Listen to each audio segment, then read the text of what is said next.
Hello, everybody. This is Football Talk on YouTube with Beef and the Deuce. I have to start off humiliating myself once again because I told Robert that there is no way in HE double toothpicks that Texas would beat Texas A&M. And if that happened, I would do this. Oh boy, oh boy. Booyah Duval. I love it for you because he wasn't the only one Oh, yeah, and you picked him too. that had the upset, and they made me some money. But I'm not going to give you a Duval. I love it. I don't need a Duval. Yeah. I just love it. So there you go, Robert. You knew this. I knew it going in. Like, this is obviously a massive game for both of them. Yeah. But the Aggies, The quarterback have struggled. It's They the have quarterback. struggled. That quarterback plays well, they win. He doesn't. Marcel and he Reed, yeah, if he dominates, they win. They win. He doesn't, they lose. But after that first half, I'm sitting there thinking to myself, this was the worst bet I've placed in my entire life. Yeah. Like, Texas looked like shit. Yep. Just looked terrible. And then it was like, oh, Arch Manning can run the ball and run the ball well. Yeah, he's come a long way this year. He's like, oh, let's do that. Mm-hmm. And everything just opened up. And the defense completely shut down Marcel Reed. Yeah. I mean, just made him look really bad. just at most an average quarterback. Yes. Okay. I mean, it was phenomenal for them. I think now, of course, I texted you, and you were saying no, you didn't. But I'm just wondering. It seemed like the play calling for Texas A&M went away from having him freelance a lot of stuff where he excels, and they were like just handing off the ball, a couple of slant passes, nothing really fancy. It was just, and they were getting killed. Part of me thinks still that his ankle was a lot worse than what it was made out to be. Okay. Like, he was running and all that stuff, but then he had that little, I don't know, at first I thought it was like some sort of turf toe, and then it was the ankle, and then he comes back and he's doing okay. But I still think it was the defense for Texas that just completely shut down anything and everything that they had planned. They kept Marcel Reed in front of them, which completely eliminated any of these big play chances. Right. And I mean, the receivers couldn't get open. Yeah, but he wasn't even rolling out. He was just dropping back for most of the part. Anyway, they lost, and Robert, there you go. Kudos to you and your Duval-loving existence. And Duval won, and they're atop of the division now too. That's crazy. And while we're on the topic, how bad am I going to lose to you in fantasy this week? I mean, it's an ass whipping. Okay, there you go. If anybody is curious of the current score right now for this fantasy matchup, lay it on it is a whopping 166 to 69. Oh God, 69? 69.74. Okay, I'm out. Done. Mic drop. I mean, this is bad. This is really bad. This is belt to ass. So you're going to be in the playoffs, and I will not be in the playoffs. It's close. Yeah. I think I still need a little bit of love, but I'm making a hell of a comeback. Wow, I had 181 points last week, and I won't even get a third of that. Belt to ass. God. That's bad. Okay. Anyway. For all these years of you embarrassing me, I finally get my love. Yeah, you get got my it. revenge. You got it. Okay. You and Robert, it's revenge on me weekend. Thanks.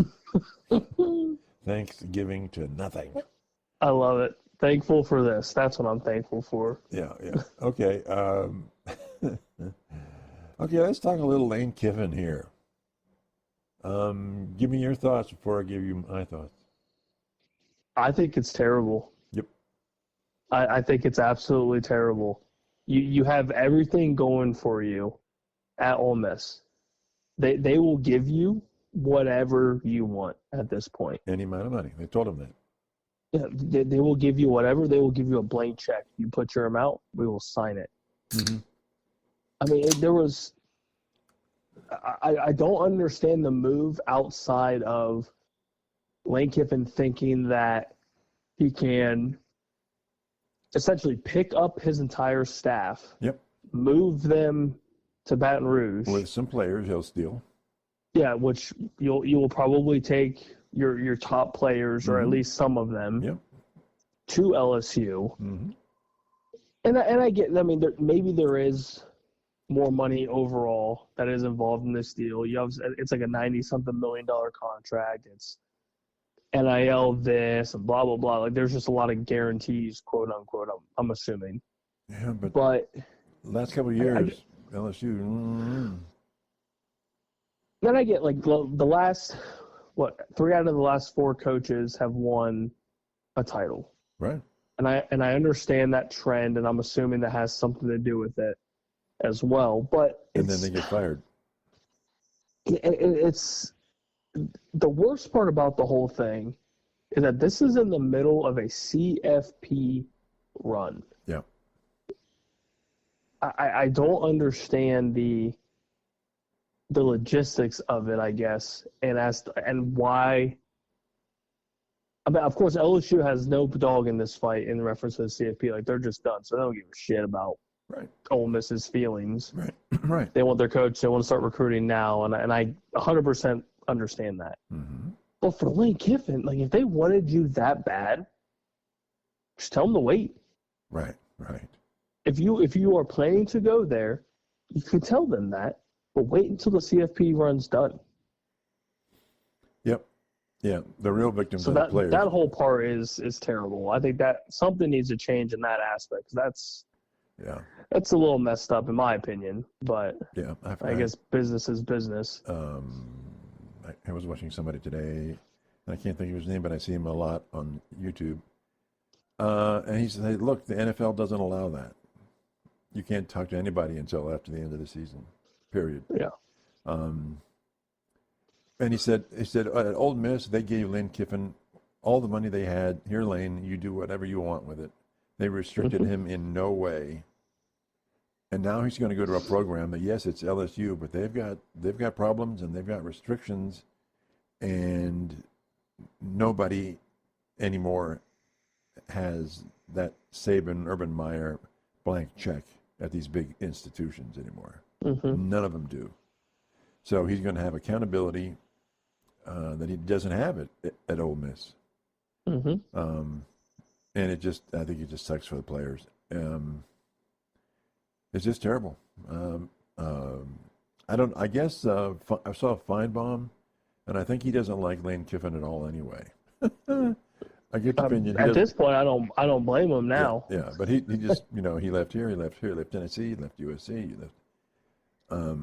And to me, it's the players. The players are going to become the victim, and apparently he wanted the right to coach during the CFP, and I would agree with Ole Miss and say, no, man, no way. I'd go and I'd lock his office. I'd get everything out of his office, put them in boxes, and say, here you go, Lane, hit the road. Yep. You made your bed, now you got to sleep in it. You're not coming back into this facility ever. And that's it. And you want to approach our people. You're not going to come back because, like this guy said, if he does well in the CFP with Ole Miss, it's just an ad for LSU. It's just promoting LSU. It has nothing because he's gone. He's going to LSU. Hey, follow this guy to LSU. Yeah, makes sense. They're like, F you. I'm not doing that. I don't blame him. I'd get him out. I'd get him right out of here. It would be cool to see. I think they just promoted their DC as a permanent head coach, which is great for him. It would be kind of cool to see Ole Miss make a run as a big FU to Lane Kiffin as well. But since he's already long gone. But I just get the feeling that the committee's just going to go, we'll just politely and silently ignore Ole Miss. Which would be crazy. We'll get 4 out of the SEC, and it just by happens won't be Ole Miss. It just won't be. They're not going to comment on it. It's just going to be, it's Alabama, it's Georgia, it's Texas A&M, and it's probably maybe Vanderbilt or Oklahoma. I could also see them squeaking in somehow, some way. Texas gets some love. At 9-3, just with that, could you imagine just the headaches that would cause? That's 5. That's 5. Could you just Would it surprise you if they pulled some trickery like that? Well, if you put full trickery, yeah, sure, why not? It's the SEC. They do it all the time, right? Mm-hmm. And yeah, especially with that win. I mean, that's their argument. They just knocked off the top 3 ranked team in a big rivalry game. the record is 9-3. Yeah. And all the other teams we've talked about are ranked higher in the SEC. They won't play in the conference championship game. Mm-hmm. They're 9-3, not playing in the conference. What are USC's chances of getting in at 9-3, not playing in the Big Ten championship game? Pretty much zero. Zero. At this Zero. point. You know, I mean, it's good on USC. Good season, 9-3, right? Oh yeah. Good bowl game, I'm sure, is coming up. But they're not going to get into the dance. They're just not. No. I think the Big Ten's only going to get 3. They're going to get Ohio State, Indiana, and Oregon, and that's it. Yep. I don't think. Well, with the Michigan loss, they're not going to get in. But they're the same record as USC. But so you're going to let Texas in because it's Arch Manning and everything, right? Oh yeah, it's a money grab. Oh, yeah. They're coming off a massive win. Yeah. There's upset implications, I'm sure, for the first round. I'd put LSU. I put Ole Miss in before I'd ever put Texas in. You have to.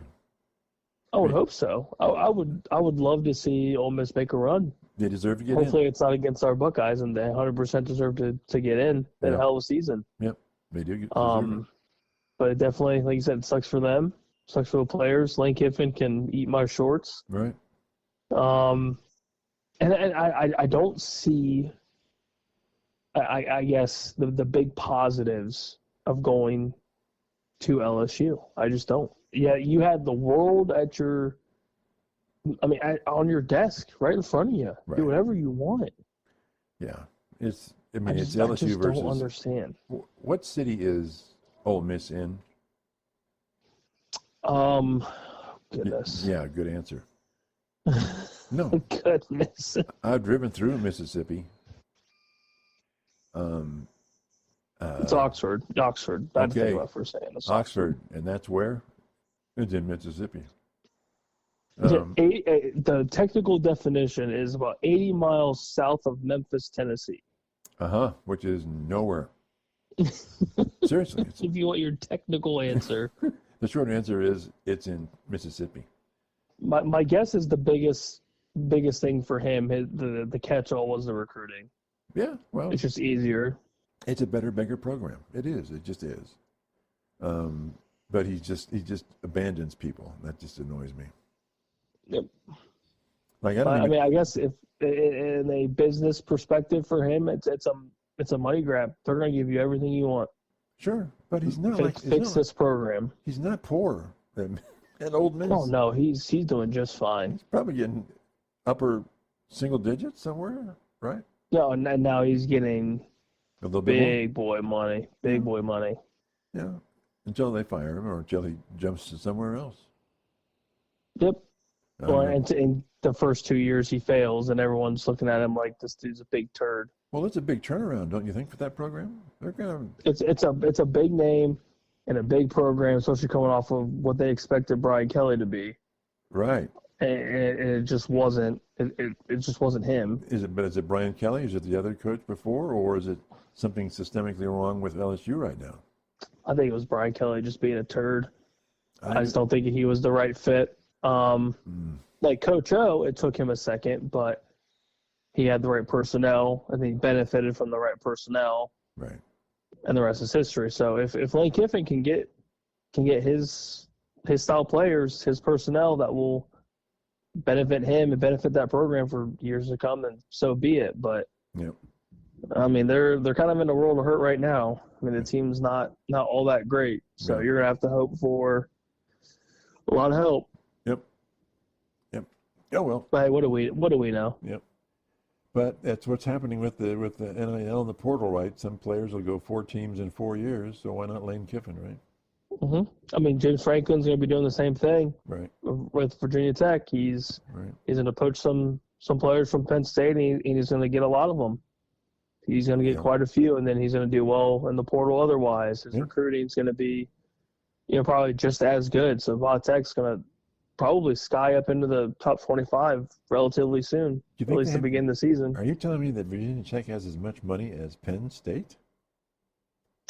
I have a feeling that they are going to try to find a way to get relatively close, not anywhere to the threshold of what Penn State has, but. And Franklin going there will bring in more money. It just will. Oh yeah, they're going to get a ton of money. Yeah. So we'll see. Maybe Virginia Tech becomes a little bit more relevant. Yeah. Who knows? Yeah. But you know me, I love me some James Franklin. but for Virginia Tech, that's huge. That is a massive hire for them. Yeah. Just don't go to Mississippi. Don't go to Oxford. So where's Mississippi State, by the way? Let me get you a. let me get you a. I don't even know what's the capital of Mississippi. I'm sorry. Out here just giving me. I don't know. All right, so Mississippi State is in Starkville. Oh yeah, Starkville, sure. Starkville. Okay. Oh God. And then if you want the capital of Mississippi, it is Jackson. Jackson. Sure it is. I knew that. Yeah, I'm sure you did. Anyway. Founded in 1821, according to AI Overview. Damn right it is. This is why I'm out of school. I would fail all of this. That's right. At least we know where Bowling Green is, right? That's right. That's all I need. That's all I need. So let's talk a little bit about the upcoming game this weekend with OSU versus Indiana. Yeah, we righted the ship. We're finally in the win column. And finally, you might or may not, you'll probably still not acknowledge the quality that Indiana is. I don't see it for this game. 5.5, right? Spread by 5.5. Yeah, I think it's 5.5 or 6.5. I truly think it's going to be belt to ass for Ohio State against Indiana. Like I truly do. You thought the same thing about Michigan, and it was a decisive win, but far it lower was belt point. Belt to ass in the second half. It didn't look pretty in the first quarter. I mean, you could expect that though in the game. Yeah, truly, in most of these games, it starts off kind of ugly, nerve-wracking. I mean, especially for Julian Sam being in his first. I mean, that was arguably the biggest game of his career so far. Of course, he throws his pick. Right. Then goes and destroys their secondary for the rest of the game, and the running attack, took over. Blah blah blah. So what encouraged me was their first two possessions were field goals. Oh, that defense! Matt Patricia is a godsend. Yeah. I mean, just probably one of the best hirings in recent history, outside of getting Ryan Day as head coach. Obviously, the Urban Meyer hiring was massive.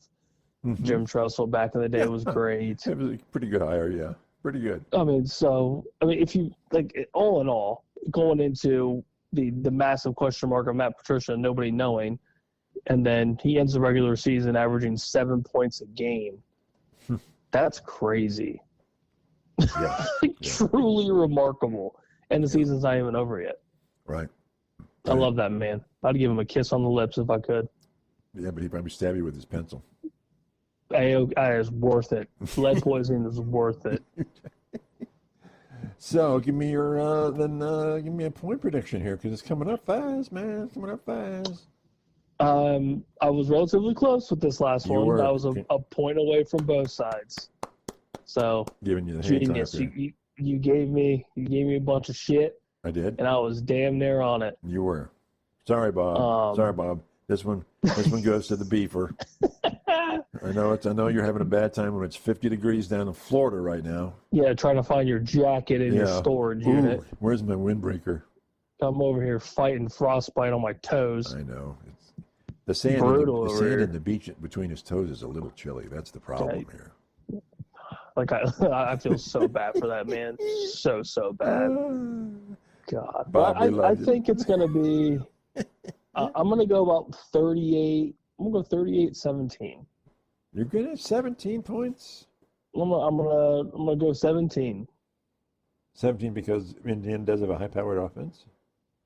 I would say maybe Mendoza gets maybe a lucky deep ball, or they get a breakaway run, something like that. Mm-hmm. Now this is obviously my early one. I have a more solidified one Thursday, Sure you will. but I'm going top of my head. 38-17 feels right. Mm-hmm. It was a good game. At least for now. It was a good game. It was my first experience with Iron City Light, Icy Light. Very nice, very tasty.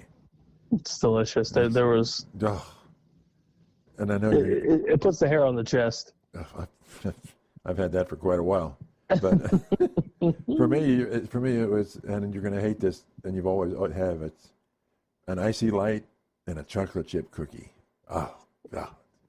Something's just wrong with you. I know. Something's just wrong. Beer and cookies. Also, Yeah. another thing. Hey, how about some beer on some cereal? Some Fruit Loops with beer. Oh my God, take it away. Yeah, we're about to move on from this. This guy. God. Okay. All right. Jeez. So anyway, anything else? So do you think the two receivers will be 100% for this game? Oh, they better be. I mean, Cardell Tate looked as good as ever. Jeremiah Smith looked good as ever. Didn't they say they were going to be unquestionable though for the game, technically speaking? Oh yeah, that was pretty much a given at that point. Which the questionable tags I'm fine with because they have to have some sort of designation. Okay.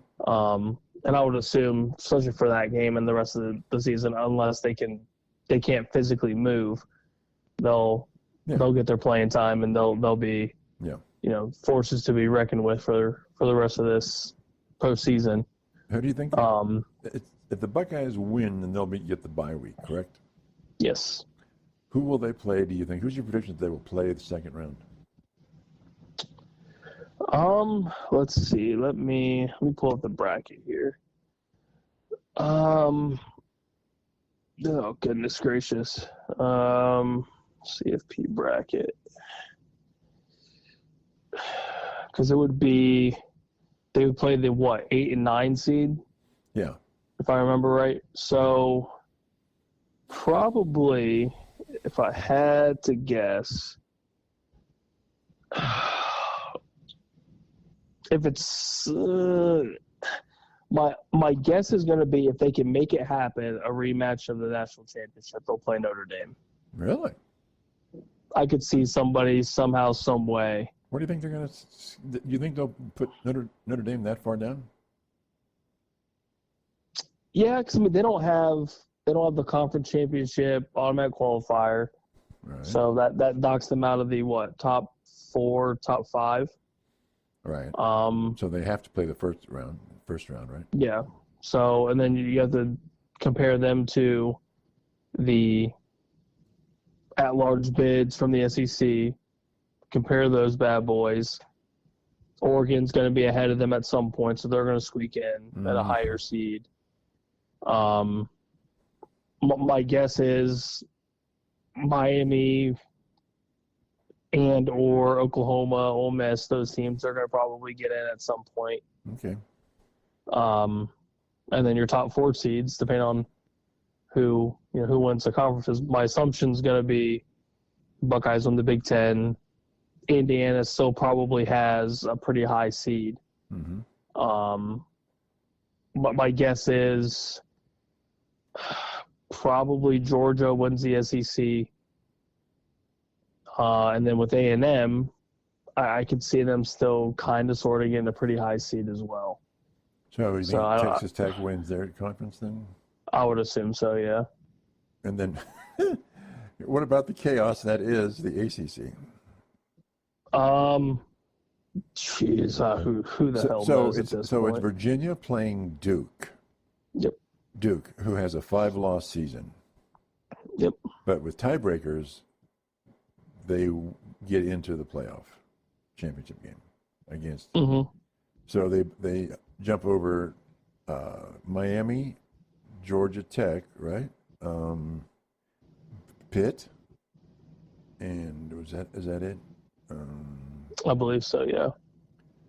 Wow.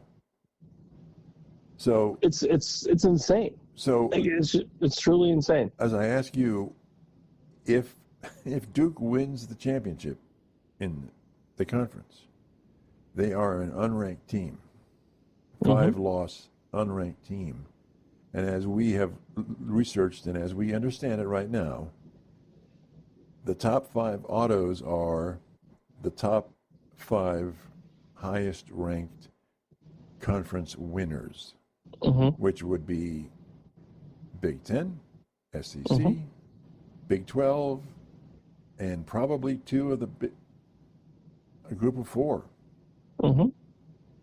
Maybe James Madison, and who might else it be? Whoever's in the. It could be Tulane, could be James Madison. Yeah. It's a little hectic, and I love it, and I'm here for it, and I hope Duke gets in. I would love to see a 5-loss team get in somehow, and just being like, what the hell is going on here? But how do they get in? If unless it's automatic, if they win, they won't get in, right? For 5 losses, they just won't. Yeah, because like they'll squeak in some of these higher ranked teams with no conference wins, like Oregon. You're gonna have your Ole Miss.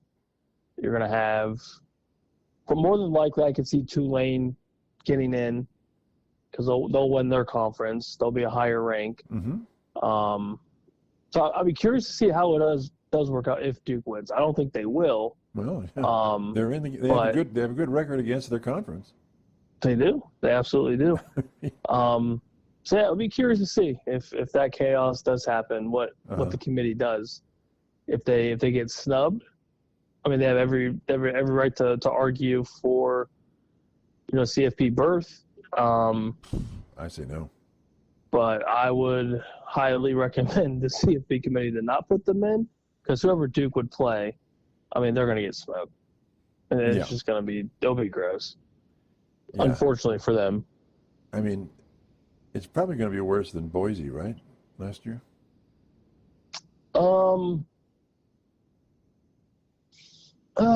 would say, because what was it? First round, Penn State SMU, right? And then SMU just got destroyed.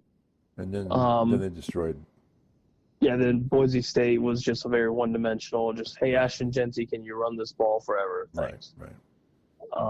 So, yeah, I mean, it'd be unfortunate for them, but the committee's got a pretty tough decision after next weekend. If that does happen, then gets kind of haywire. Right. I mean, they could just say, okay, if we don't get the ACC winner in, we'll throw in another SEC team, right? Yep, which will probably happen. Which means you get 5 SECs, 3 Big Tens, that's 8, and you Notre Dame, and then you get 9, and then you get the Big 12. Anybody else in the Big 12? I don't. But hey, how about some Brigham Young love? You just don't like them. Oh God, you and your fighting Mormons. They're 11-1, man. 11-1. I know. And if they play well in the championship game and they don't lose by 14 plus, BYU has a strong argument to have a berth, which is crazy. Mm-hmm. They were running out of space. But I think Texas Tech does pretty well against them and wins again. Probably. Texas Tech is a very good team. Yeah. That defense is gross. Their offense is solid. Mm-hmm. That's going to be it might not be as ugly, but I think they'll win. Okay. All right. Well, you're on a high here with your Texas pick, so give you that. I'm doing pretty okay. Yeah, the week before doing pretty all right. The week before you sucked a butthole. I did, and then I came back. Came back with just a force. Yeah. Okay. So, Brigham Young, Texas Tech. Texas Tech is 13.5. Yeah, Georgia's 1.5, so that's a draw, and it's at a neutral site. Well, it's. Mm-hmm. You think Georgia's going to pull that out? Alabama did not look good last night. Was it last night? Against. Yeah, it wasn't terribly impressive. Yeah. But Yeah, again, it's a rivalry game. It's always tough to really gauge it's a lot Auburn. of those It's games. Auburn. And Auburn, I mean, that's their Super Bowl, and they're on the verge of damn near pulling it off. Yeah. But yeah, I think Georgia overall is their offense super dynamic? Not really. But I believe in their defense a lot more than I do Alabama. And I think they can make that offense very one-dimensional, as it's been most of the season Okay. for Alabama. Okay. Georgia needs some better quarterback play from Stockton. I think that's their biggest issue is just there's not a huge dynamic threat under center. Mm-hmm. Just a very basic offense. Yep. So if Georgia wins, they'll have to be relatively low scoring, I think, and they'd have to try to contain Ty Simpson as best they can. Well, but if Auburn did Bama a gets the pretty good running attack going, it's a little bit more interesting if that happens. yeah, but that's a big if. That's a big if. So you're saying it's going to be OSU, Virginia, Texas Tech, and Georgia in the Power Four, right? Yeah. Okay. So Big Ten, we'll get OSU, Indiana, Oregon. I don't see anybody else getting in, correct? Yep. All right. ACC is who knows? I don't know. If Virginia wins, Virginia would probably get in. So what happens think to they're Miami? still Then? So what ranked. happens to Miami then? Like Miami would just get an at-large bid. They would just have If there's room. I'm sure the committee will pick them. If there's room. Okay. Big 12, Texas Tech, and let's say I think that's it. even if BYU keeps it close. And I think BYU gets snubbed for a Miami is what I'm thinking. Okay. All right. Strength of schedule wise, Miami wins that battle. Okay. Unfortunately for your fighting Mormons. Mm-hmm. So SEC, Georgia, Alabama, Texas A&M for sure. Mm-hmm. Ole Miss deserves to be in. Yep. That's 4. The next on the block are Vanderbilt and Oklahoma. And Oklahoma. Yep. Do you see? So let's say they keep Ole Miss in, and it's Ole Miss, Georgia, Texas Tech, or Texas A&M, Alabama. That's 4. Do they stick in 5th Vandy in there? Let's say, or in Oklahoma. Oklahoma has a damn good argument to be that number 5. Okay, right. I agree. I agree. I don't know how 5 get in. But you're saying they'll find a way to get Texas in there. How's that? At this point, I would believe the committee would throw 6 or 7 at this rate with how good the SEC's been, and they would just snub everybody. 6 or 7. At this rate, that's all that's all you hear lately is just the SEC, the SEC. Yeah, yeah. And I mean, if you look at it, I mean, all of those teams are pretty damn good. Yeah, very good. So I don't know how they're going to decide it. So you think from a deserving? I think from deserving to be in, Ole Miss, Georgia, Texas A&M, Alabama, Vanderbilt, and Oklahoma have a good case to say. Well, the top 4 do, but the Vandy and Oklahoma, they say, yeah, we should be in there. Oh, absolutely, absolutely. They have great arguments. So 6 is half the entire playoff. But would it surprise you if that happened? 6, yeah. 6 would surprise me. 5, no. But 6 would. I don't think the committee's going to allow one conference to have half the playoff teams. But that's just me. I am very curious because again, like you said, all of those SEC teams have great arguments. Yep. They really do. Yeah. And as crazy as it is, Texas has a good argument too with strength of schedule. In a massive win at the end of the season, they could 3 losses. They could fight, and I bet you somebody would listen. Like, well, that's a pretty good argument. Oh, I'm sure they'll be pushing the levers of power, and they've got plenty of them down there. Yeah. So I'm curious. I'm very curious. So if 6 get in, and Notre Dame gets in, That's 7. OSU, or the winner of the Big Ten, is 8. ACC States Virginia, 9. Texas Tech, 10. And then we have 2 more spots, right? And you're going to say that Indiana and Oregon will be left out? No, God, no. Absolutely not. So that's it. So yeah. you're saying 6 out of the SEC, 3 out of the Big Ten, and then 1 from everybody else. That's it. But I mean, it wouldn't surprise me. I mean, I think on their records they all deserve it. But would not surprise me at all. So you realistically think they have a chance though for 6? I think there's powers that be in that committee that would love to see. I think there would be such a revolution if they had 6 in there. Well, then the argument for expansion is there. Well, we need 16 teams now. We need 20 teams. Well, you could always add more teams. I mean, And they will. They absolutely will. So then, okay, that's interesting. I would hate for six teams to get in, but you look at the rankings and you see kind of how everything's laid out. Mm-hmm. They've made it possible. So now, the possibility of it, I'm sure, is relatively slim. All right. But they've made it to where it could happen. All right. So I'd asked you earlier about the best 9-3 team in the country at this point. They basically are going to be USC, Michigan, Georgia Tech, Utah, Arizona, Houston, and Texas. I'm picking up your vibe that you say Texas is the best of all those.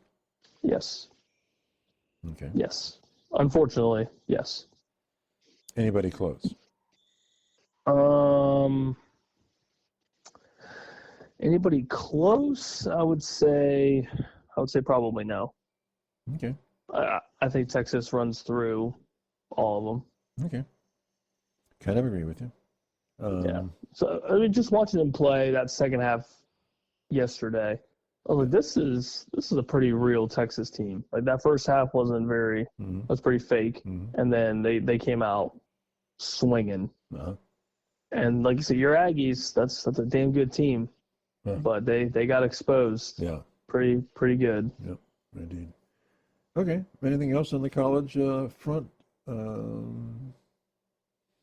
I mean, there's always stuff to go on with the Lane Kiffin. I'm just happy we righted the ship. Yep. Got off this ugly 4-game losing streak and just put belt to ass. That was perfect. That's what we needed. That's what Ryan Day needed.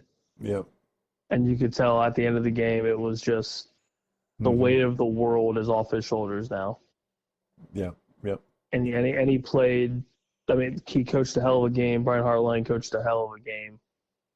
Patricia did his thing. Mm-hmm. I mean, it was almost as perfect of a play calling standpoint of this game that, I mean, Michigan had no chance. Just absolutely no chance after the first quarter. And then that second half was just everything. It was everything that we needed, and it was just a dominant performance. Okay, who's going to win the Heisman? I think Julian wins. Okay. All right. I've already put my money on him as of yesterday. So here's a question I've been hearing. People are asking the Michigan quarterback, who's an 18-year-old, I guess, still? Or? Yes, Mr. Underwood. Underwood. And I don't know how much, but apparently they paid him a fortune. Lots. To come there. Lots of money. And people are now questioning, was that worth the money? I think eventually it will be okay for them. Yeah. Just in this crazy world of college football, I mean, it's just how it is. And he was a massive prospect coming out of high school. So do you expect a true freshman, to live up to the hype of the game right off the bat? It's very rare. Very, very rare. Yeah. Now, we're fortunate enough that Redshirt and Julian Sane has had some experience being under the program for a year, learning, blah, blah, blah, blah, blah.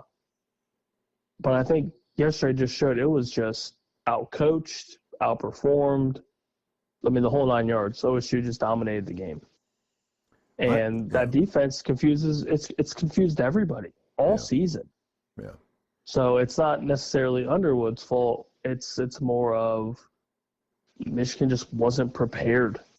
And Matt Patricia just coached a hell of a defensive game. Mm-hmm. And the offense was just crushing them on every possible way, whether it was rushing the ball, throwing the ball, winning the line of scrimmage. Because early on, Michigan was dominating us at the line of scrimmage. Mm-hmm. And somebody said something, and somebody got pissed off, and the rest of that game was history. So depending on whether does it matter if they win or the championship or not, I'm going to make the statement that Julian's saying is at this point the best quarterback that Ohio State has ever had. Just from a throwing the ball aspect, I don't think anybody comes close. Just from ability to throw the ball.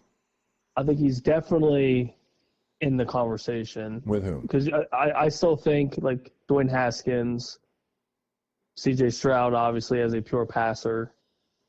I mean, Justin Fields, he was more of a dual threat, but like a pure passer, that deep ball to Olave or to Garrett Wilson, beautiful. But as consistently, no. Yeah, if you're going consistency, then it's him. I mean, Dwayne, and a consistency perspective. He's definitely in that conversation. Now, percentage-wise, he's probably. Oh, he is. He is the best. He's the dude. Probably the best in the history of college football. Yeah, from a percentage-wise, is 80% or whatever it is. Ridiculous. And what's crazy is that it's him, it's Bo, and it's Jeremiah Smith all coming back next year. Yeah. It's crazy. It's absolutely crazy. But a pure passer, his argument for being the best pure passer is there. It really is there. He's atypical for Ohio State. He's not a dual threat. And Ohio State typically has dual threats, right? The majority of them. Yeah, well, yeah. I guess here lately, yes, the majority have been threats to run the ball. Yeah, I mean, Howard, I don't know that he was what you would classify him as a dual threat, but he could run the ball. I would say he was initially going into the portal. He was considered dual threat, and then the offense kind of sort of favored the running attack a little bit more, but he was able to. Yeah, but he could run the ball less. He could scramble out. Not afraid. Yeah, Kansas State let him run the ball probably more so than they, I guess, imagined. But right. the OSU offensive scheme was, I mean, a complete 180 for him in a positive manner, and he did what he did. Yeah, Julian and his passing attack is legendary, truly. Yeah. Hopefully he keeps it up for this run that we're going to have hopefully soon where, come what would be mid-January that we're playing for another national title be quite the feat. Okay. Yep. Oh, I agree. Talk a little professional football. How about your Dallas Cowboys? My goodness. They look who would have thought it? Who would have expected it? Champions. They look like champions. Yeah, if we can get our defense a little bit more better on the secondary, because our Russian defense, after those trades that we made for Williams, even picking up Jaden Clowney. I mean, just little pieces here and there. Mm-hmm. Logan Wilson's been playing pretty decent. Indeed. But yeah, our front four, they're playing good, nasty, physical football. And Dak's looking really good. He's looking like he's almost worth the money. For now, I'm expecting right now. For now, in the last, like we were saying before, last handful of weeks, he's been okay, and we're 6-5-1. We still have a chance at possible playoff berth. Mm-hmm. And if Philly keeps messing around and we start catching up little by little, because the end of our schedule favors us, it could get interesting. Very, very quickly. So tell me about. I looked up and saw that Chicago Bears are in the lead of the NFC North. What the is going on? They're number one in the NFC. They're the number one seed in the NFC. How? What? How? Exactly. Okay, good. Exactly. It seemed like 3 or 4 weeks ago they were at the bottom or something, or close to it. If I could explain to you why and how this is happening, I would try my best, and I just don't know what's happening. I didn't expect Chicago to beat Philadelphia on Friday. Yeah. And they dominated them. Yeah. It was pretty amazing. Now we understand that Minnesota's tanking right now. We don't have a quarterback. Mm-hmm. But Green Bay and Detroit? Yeah, Green Bay beat the shit out of them. Yeah. That was wild. Man, your boy's kind of Something's up. I don't know what's going on, but it's not looking promising for the Lions. They're kind of sort of getting on the verge of being on the outside looking in. Yeah. And I think technically they are right now, Really? with the Niners winning again. So who's going to take are you still saying Niners now for the NFC West, which is tightened up, very tight, very tight. Yeah, and the Niners are playing good football, and the Rams just blew it today against the Panthers, which nobody had that on their bingo card. What the heck? I mean, it's hard to not say the Rams, but the Niners.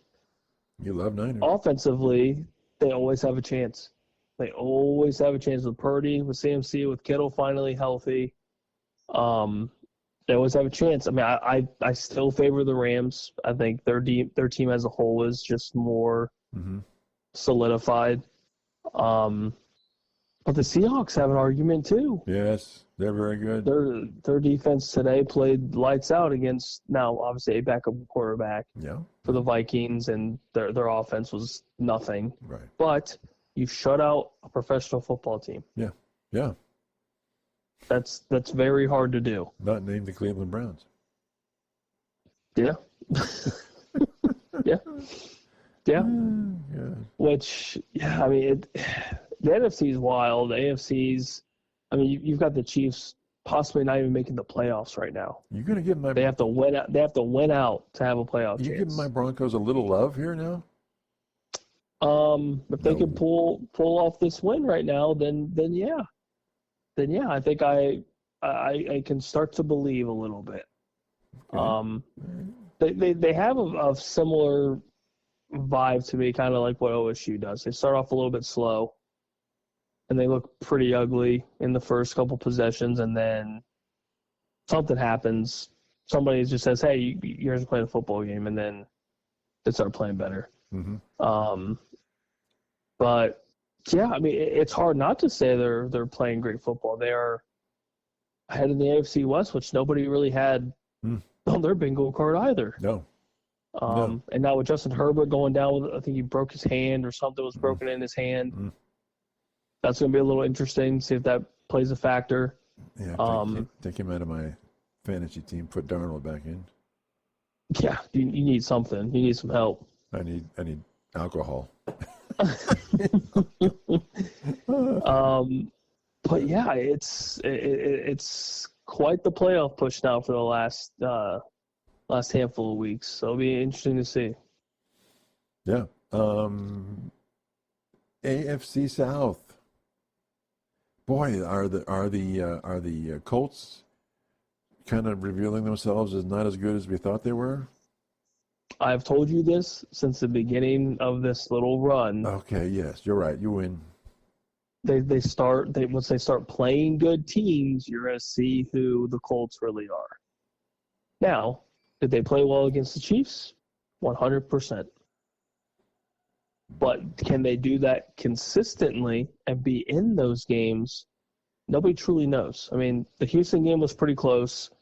Ultimately, the Houston defense, being the top defense in the league right now, they prevailed.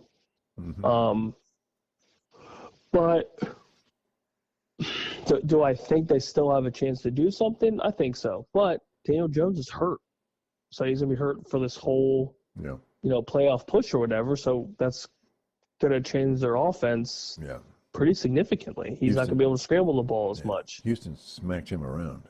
Oh, they're gonna smack a lot of people around. If they can win the South, beware. That defense is wild. Okay. And their offense doesn't really need to do all that much if their defense is as good as it is. Mm-hmm. I mean, look at the old Baltimore teams from back in the day. Mm-hmm.